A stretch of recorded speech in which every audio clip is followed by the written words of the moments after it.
Good morning, everybody.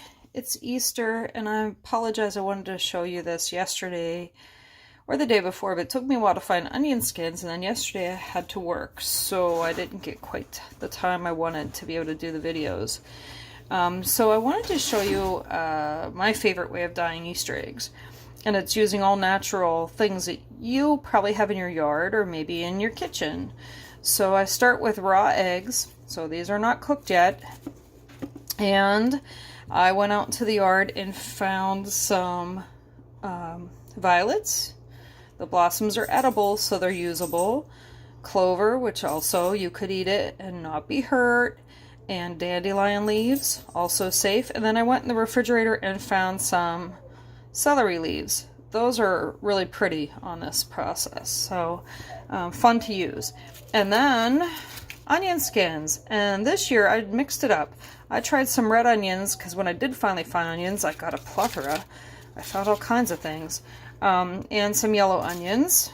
And last night I tried a new technique too, where I did not wrap this one in cloth, just rubber bands and onion skins and some greens in there, and then this one I wrapped in a cotton fabric.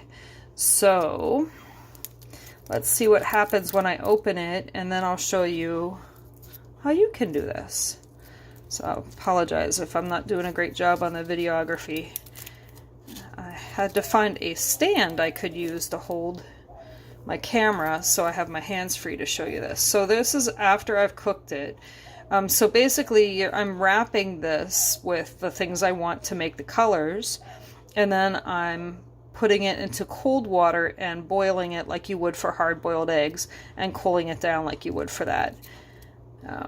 So I did this last night so that I would have something ready to show you to reveal. So I wasn't sure if the red onion skins would give us different colors, but really they look very similar to what you'll see with the orange onion skins. So there's a dandelion leaf I'm taking off.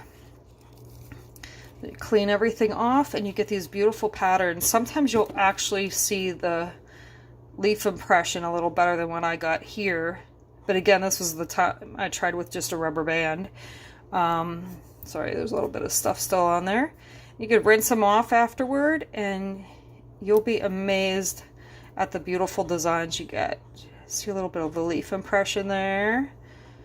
They remind me of fossils, which I love too. So, oh, a little purple from that onion skin. So that did work a little bit to get some new colors in there. And let's unwrap the other one. So this is the more traditional way. You can use a string if you have someone in your family that's allergic to latex. Don't use the rubber band if they are, because these eggs are perfectly edible. But if someone's allergic to latex, don't use the rubber band. Alright, so I did the same thing, but I put a cloth around it instead of just trying to hold things in place with the rubber bands. And you can see the cloth gets dyed a little bit too. So I usually use old pieces, but I'm going to try something new today with a cotton washcloth or dishcloth. So there we go, peeling it off. See the nice lines you get from the onion skins? I actually think the other one turned out a little bit nicer. Surprising. But still pretty. You can see the little leaf prints. You get interesting colors and patterns. They're really fun to look at and kind of like magic to open back up. I've made these with lots of kids over the years. It's a lot of fun. So I'm going to try putting one together for you. And I have a violet blossom. There's the violet. I'll get you a better look. There you go. I'm going to put that right on there. Try to push it down a little bit.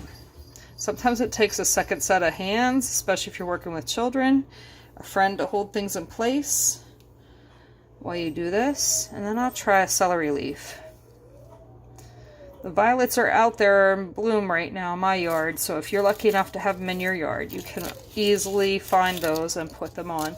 Then I just wrap an onion skin right up next to the egg. And on this one, let's try a little bit of red onion skin too. So the more you can wrap around it, the better your color is going to be. So there we go. Got it all the way. Lots of onion skin and a couple of interesting plants on there. And then I'm going to wrap mine in a towel. And the only ones I could find were printed ones. I prefer plain cotton, no pictures, but I want to save this towel, see if I can make it patterned and designed by doing this. It's always fun to experiment. And so I'm just putting an egg in each corner or wherever I can fit it, and then I will dye them. So there we go, wrap it up, and that one's ready to go. Okay, have fun trying this out. Look for things in your yard that are edible that you can use, or things in your refrigerator. Anything plant-wise that's edible for you will be fine, and keep the eggs still edible after they're made. And sometimes people notice a slight onion flavor to the eggs. I don't really notice it myself, but some people with better sense of taste do. And it just adds a little extra flavor to them. So enjoy, have fun. I'll talk to you later.